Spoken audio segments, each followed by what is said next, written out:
Salve tchutchucos, tchutchucas, tudo bom com vocês? Aqui quem fala é o professor Augusto, trazendo mais uma aula de História Geral e, logicamente, trabalhando ainda o período contemporâneo e principalmente o século XIX. Tá certo? O que eu trouxe para vocês essa semana em duas aulas? A continuidade da Revolução Industrial, agora num segundo momento que todo mundo conhece como Segunda Revolução Industrial. Tá certo? Então olha só que coisa importante que a gente tem que começar a entender para trabalhar a segunda revolução. Tchutchukos, a segunda revolução industrial, ela tem que ser entendida como sendo uma continuidade da primeira, só que lógico, uma continuidade com outros requintes técnicos, com outras modalidades organizacionais de empresa e com mais consequências, tá? O que é muito interessante que vocês guardem é que quando você olha e estuda a primeira revolução industrial, você identifica lá que ela foi uma revolução muito tecnológica, né? Você identifica que ela altera o sistema capitalista, não é? Mas ao mesmo tempo você identifica que ela foi muito isolada. Ela ficou presa a uma Inglaterra, que foi a oficina do mundo, e quando se expandiu-se ali mais ou menos para a Bélgica e para a França, só que de forma muito tímida. Lembram disso? Já a segunda revolução, que a gente vai começar a estudar, ela teve sim novos requintes técnicos, novos avanços técnicos, só que não parou por aí. A gente vai ter também novos modelos de organização de empresa. Ali a gente vai perceber o nascimento do Fordismo e do Taylorismo. A gente percebe também novas formas de produção, e nessas formas de produção a gente vai entendendo um nível de capacidade muito maior do que a primeira revolução. A gente vai compreender outras consequências que impactam sobretudo as relações entre países, tá certo? Então a segunda revolução industrial, ela foi uma continuação sim da primeira, como eu venho comentando, mas ela tem que ser entendida sobretudo como sendo uma evolução a partir daquilo que foi pregada na primeira fase, tá certo? Então vem comigo e dá uma olhadinha nisso aqui. Meninos, meninas, a segunda revolução industrial, ela foi talvez uma das mais conhecidas dentre as revoluções industriais que vocês estudam. Por quê?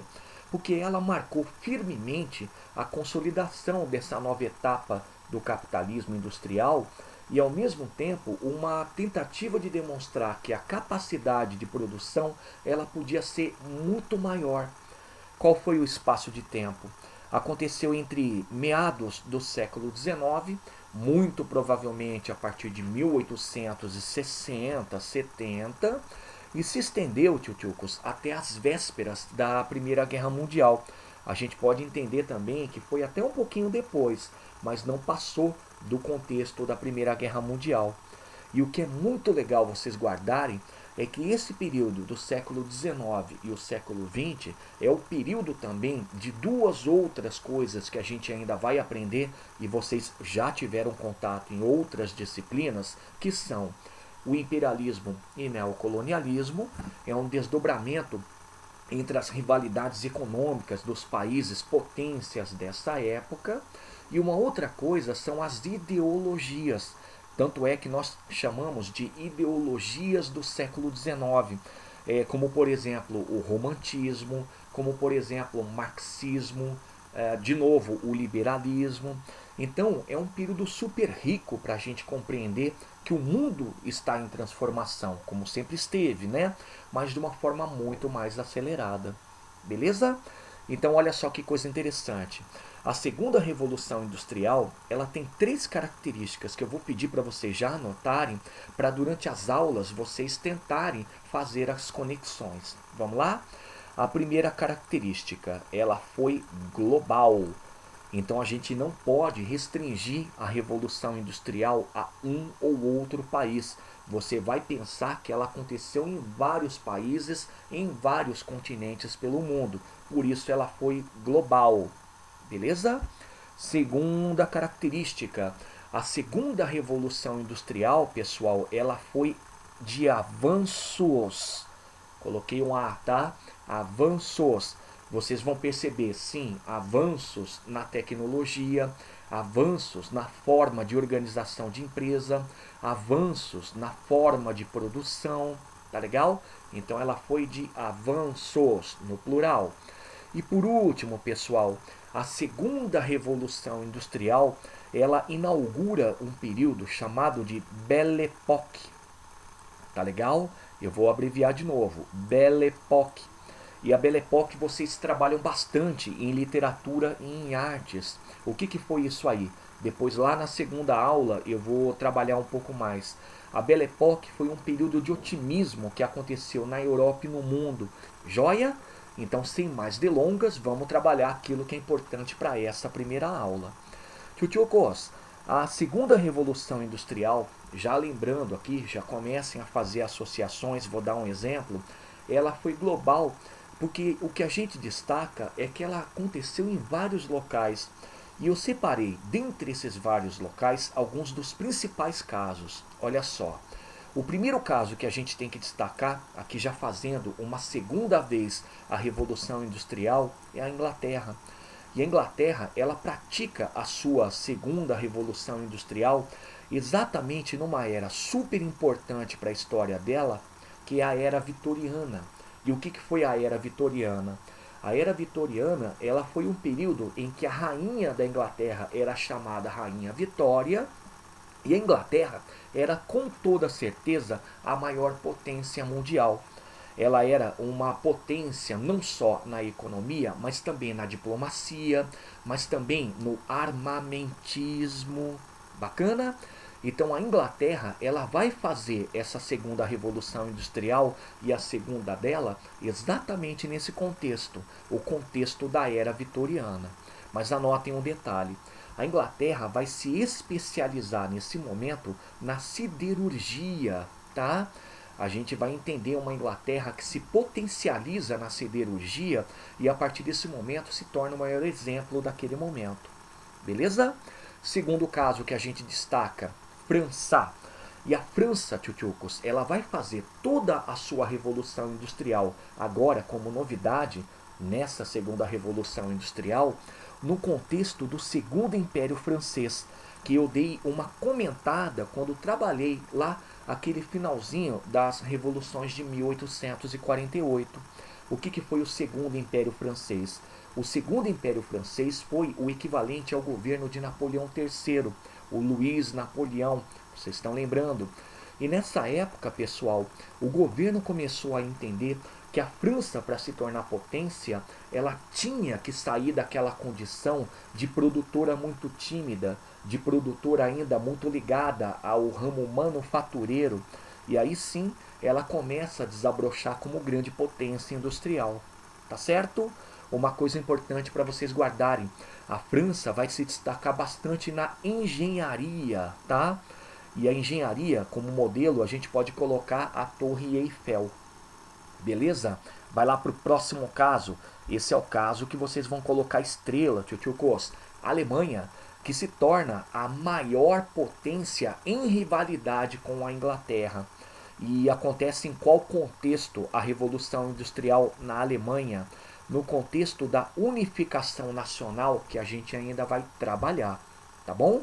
Mas basta lembrar o seguinte, nesse contexto da unificação nacional, é o contexto em que a Alemanha nasce como país e nasce, tchutchucos, em torno de uma proposta monárquica e imperial, só que com o apoio de toda a elite burguesa.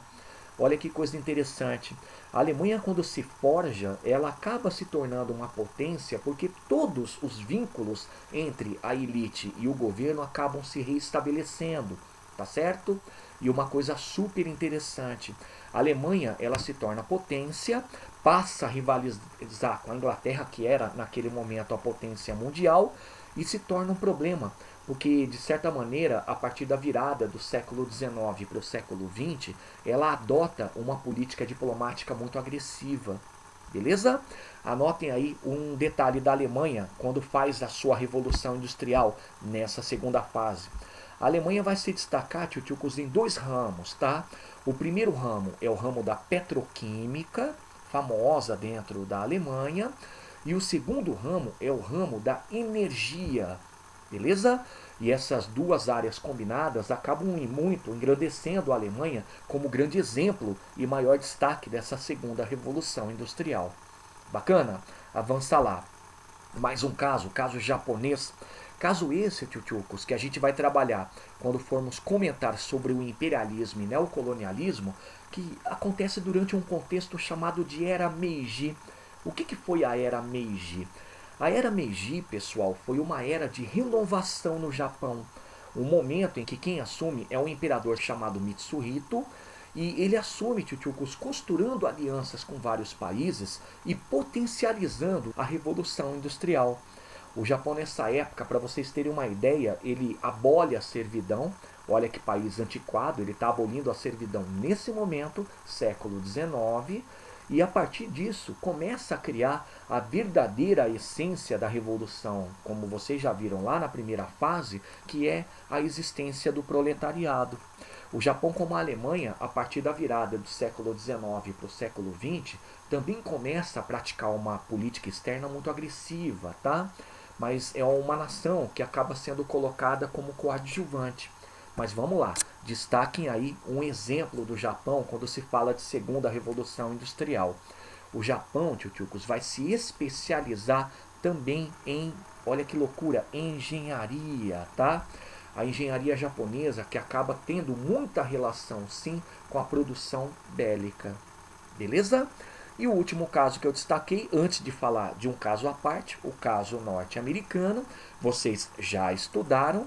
Os norte-americanos, eles fazem o seu processo de revolução industrial aqui nessa segunda fase, e a gente identifica isso no contexto pós-guerra de secessão. Olha como vocês já estudaram. Terminada a Guerra de Secessão ou Guerra Civil, todo mundo sabe que o projeto nortista ganha, né? Porque o norte vence a Guerra Civil. E qual que é o projeto nortista? É o projeto de industrialização. É nesse momento que os Estados Unidos passam a ser imperialistas na América Latina. É nesse momento que os Estados Unidos começam a procurar mercados fora do seu próprio mercado. E o mais interessante, a gente pode considerar os Estados Unidos como a terceira ou quarta potência dessa época, tá? E aí vai para o mesmo esquema que a gente vem fazendo. Coloca um exemplo como destaque do EUA nessa segunda revolução industrial. A engenharia e a siderurgia, tá? Então nós temos aí, tchutchuco, 5 casos dos principais que fazem essa segunda revolução industrial. E já percebam, vocês além de entrarem em contato com essa característica global da segunda revolução, também começaram a perceber os avanços, né? A gente percebeu aí que cada país não fica preso a um ou outro setor, mas ele passa também a estabelecer essas relações dos setores com a Revolução Industrial e, sobretudo, também experimentando novas ideias, tá? Daqui a pouco, naquele desenvolvimento técnico, no tópico B, vocês vão entender um pouco mais. Joia? Agora, olha o caso à parte que a gente tem que observar, tchutchucos. Ali vocês viram, com toda certeza, em História do Brasil. O Brasil é um caso à parte, porque fez sim parte da segunda revolução industrial, mas o que nós tivemos foi um surto industrial. Por que surto? Porque teve curta duração e outro, não teve apoio do Estado. Eu listei essas nações, Inglaterra, França, Alemanha e Japão. Todos esses casos que eu destaquei foram casos que tiveram apoio dos seus estados, do governo. No caso brasileiro, não. E uma coisa mais interessante, o caso brasileiro, ele foi um caso por acaso, de repente. Pensa assim comigo, lembrando o que vocês aprenderam. Quando nessa época o Brasil passava pelo segundo reinado, todo mundo sabe que essa era uma época em que o Brasil era primário exportador. Então o principal produto qual era? O café, era isso que era incentivado, e esse café era feito o que? Era exportado. Então isso era aquilo que nós chamamos de riqueza nacional.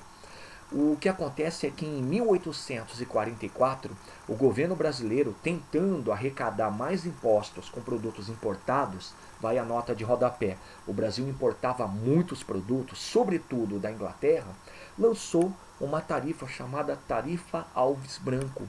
O que o governo queria com a tarifa Alves Branco? Queria aumentar a arrecadação de impostos a partir do aumento dos valores cobrados em cima de importados. Então essa tarifa Alves Branco, quando aumenta o valor dos produtos importados, o que acaba gerando? Acaba gerando, tchutchucos, aqui no Brasil, uma certa abertura para a produção industrial, porque o produto importado era caro e o produto nacional poderia ser mais vantajoso. É aí que entra com muita força o capital de grandes investidores ingleses, é aí que aparece a importação de maquinário. E uma coisa super interessante, o cara que mais vai se destacar é o Barão de Mauá, Irineu Evangelista de Souza. Lembraram? Só que ele não faz tudo isso sozinho, né? O Barão de Mauá, ele faz isso dentre vários outros empresários, alguns até ligados ao setor cafeeiro, dentro de uma condição em que o mercado nacional estava apto a comprar o produto nacional. Mas por que ele foi o mais especial?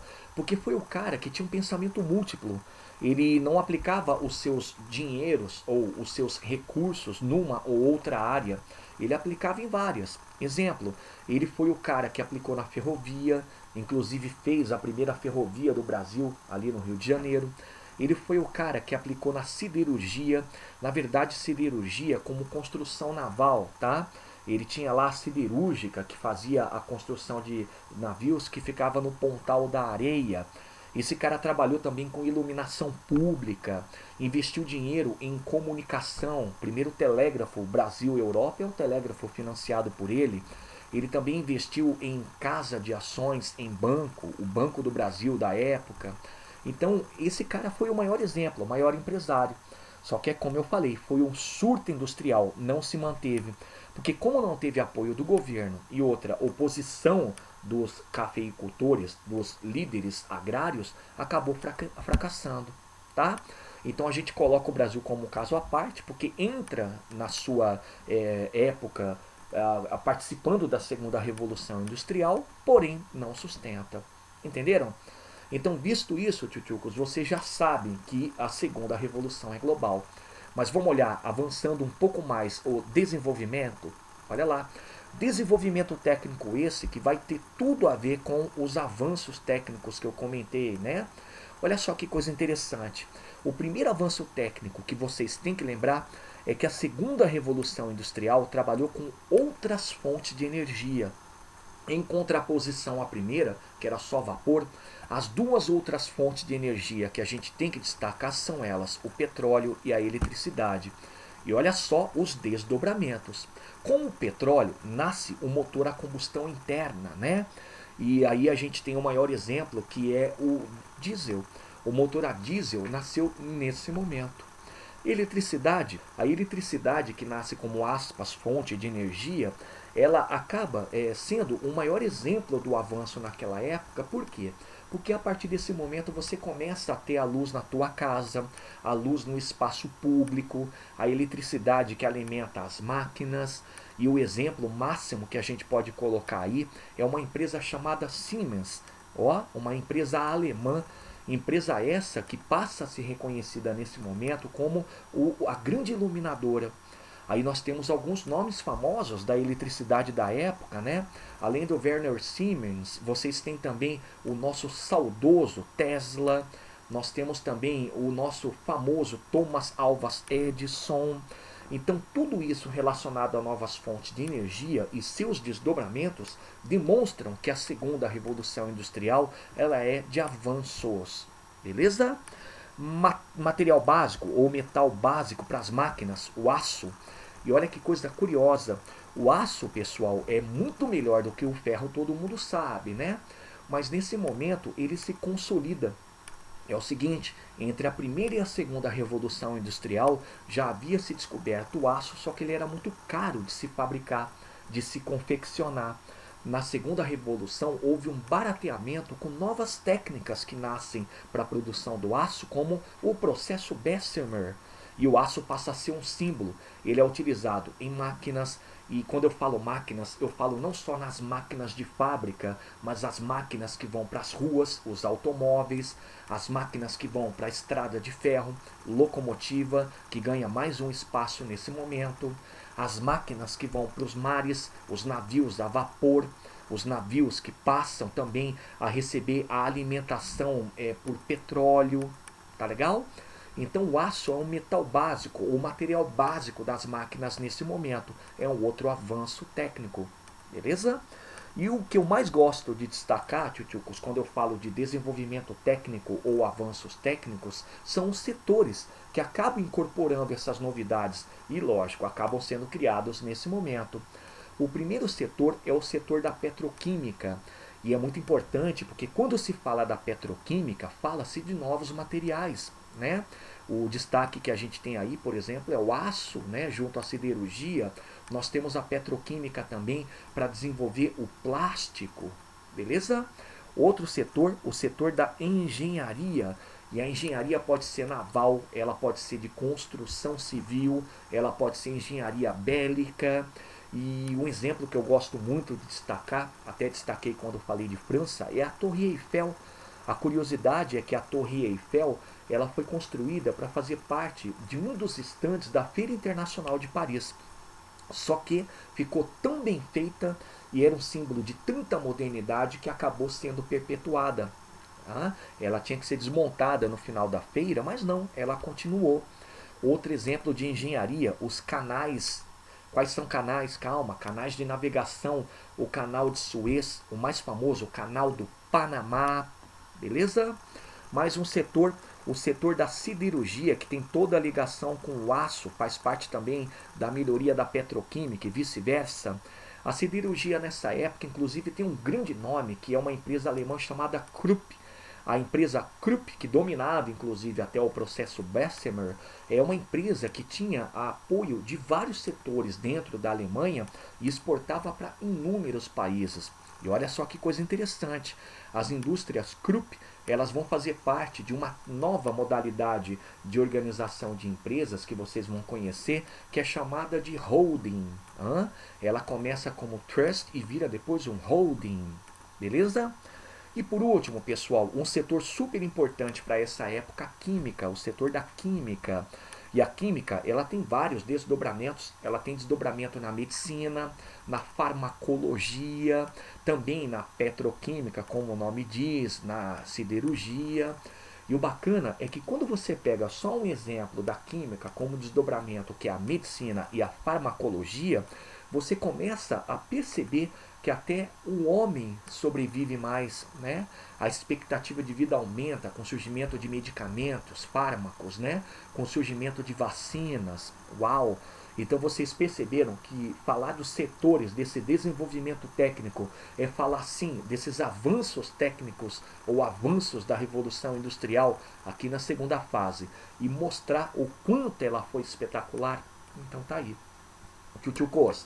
E aí a última parte da nossa aula, aproveitando tudo que vocês já sabem sobre a segunda revolução industrial, é a nova gestão de empresas. Para vocês entenderem, olha só, na primeira revolução industrial, as empresas, lógico, nascendo a partir da ideia da maquinofaturação, eram muito familiares. Elas eram administradas pelos membros da própria família. Então não havia se rompido totalmente com aquele caráter anterior à Revolução Industrial, que é o caráter ainda muito relacionado ao artesanato. Tudo bem, não é mais o artesão que faz o produto, é o operário. Tudo bem, não existe mais a ferramenta, é a máquina, mas o modelo de organização, o modelo de gestão na primeira revolução ainda era muito antiquado, ainda era muito familiar. Pois bem, o detalhe é que com essa segunda revolução industrial, as empresas se agigantam mais. Elas se tornam, vocês ainda vão conhecer na minha segunda aula, monopolizadoras, elas se tornam transnacionais. E o detalhe é que elas vão se tornando empresas muito caras. Então, para essas empresas caras, que são muito agigantadas, era necessário a criação de nova gestão. Outra coisa importante, Empresas na época precisavam produzir para mercados diversos. Elas tinham que ampliar a produção. E nessa ampliação da produção você tem que ter uma racionalização da gestão daquela empresa. E o mais interessante, a gente não pode esquecer que as empresas gigantescas, as empresas que produzem mais, são empresas que precisam obter lucro. O lucro faz parte, sim, sempre do sistema capitalista e mais do que nunca agora, com muita voracidade, da Revolução Industrial. Então, conclusão, era necessário criar novos modelos de gestão de empresa para que tudo isso fosse atendido. O tamanho dela e também a reversão e lucro. Então, a primeira modificação que vai acontecer aqui é a profissionalização da gestão. O que é profissionalização da gestão? Sai o familiar e entra os administradores profissionais ou o administrador profissional, né? Quem que é esse cara? Esse cara é formado numa área de administração, pode ser economia, mas é um especialista na gestão da empresa. O que ele vai ser? Ele vai ser um assalariado de alto nível, ou eles vão ser assalariados de alto nível, porque eles são gestores, eles não fazem parte da massa que produz, eles não são meramente aquele chamado operário, que não tem basicamente o domínio total da empresa. E por outro lado, pessoal, esse administrador ou esses administradores profissionais, eles vão estar desvinculados do processo produtivo, portanto eles não vão ser explorados, né? A gente pode falar até brincando que eles vão ser mais um dos exploradores, entenderam?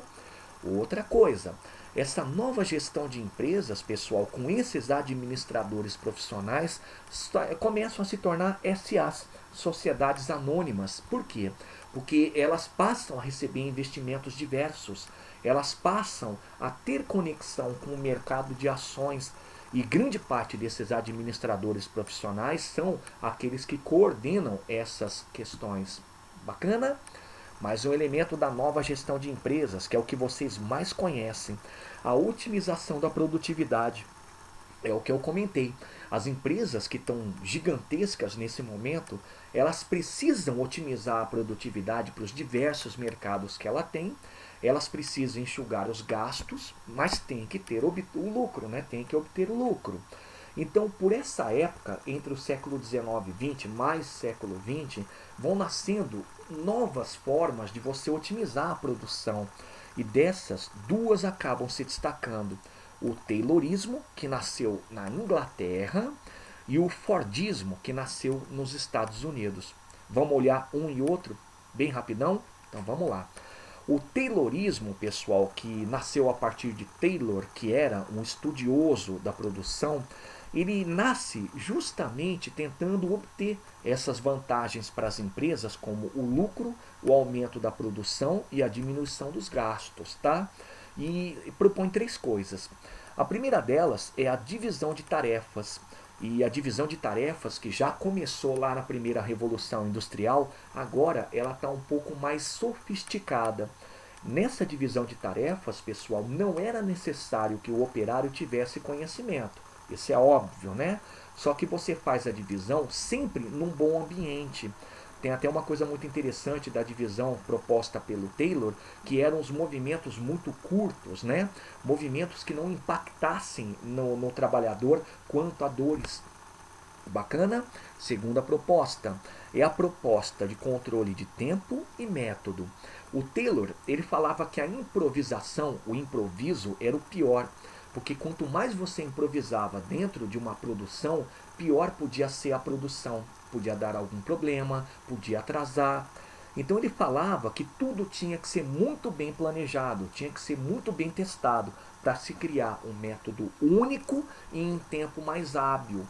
É muito bacana porque quando eu comentei lá em cima para vocês que na divisão de tarefas proposta pelo Taylor havia um movimento curto e limitado, isso facilitava a produção daquela determinada peça, naquela tarefa em específica, em tempo mais rápido.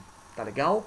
E tudo muito técnico porque tudo era muito bem ajustado, não era improvisado. Beleza? E para finalizar, o Taylor também propõe a ideia de níveis mínimos de produção, que você não jogasse muita produção no mercado, porque quanto mais produto fosse para o mercado, maior a queda de preço, tá? Ele partia do pressuposto daquela máxima do capitalismo, que é a lei da oferta e procura, tá joia? Então esse é o Taylorismo, divisão de tarefas, controle de tempo e método e produção. Tchutchucos, agora olha para o Fordismo. Quando vocês estudam o Fordismo, ou leem agora o Fordismo, vocês têm a impressão de estar lendo um Taylorismo também. Na verdade, o Fordismo, criado pelo digníssimo Henry Ford, é uma evolução do Taylorismo. E o básico é o que vocês têm que colocar. O Fordismo, o que faz é a criação da linha de montagem. E detalhe, o Fordismo nessa época era aplicado à produção automotiva. Vamos lá? O que propõe o Fordismo? O Fordismo, tchutchucos, propõe a especialização do trabalho. Mas calma, é especialização no trabalho naquela situação, naquela tarefa. Ah, prof, então ele ainda defende a divisão de tarefas? Sim.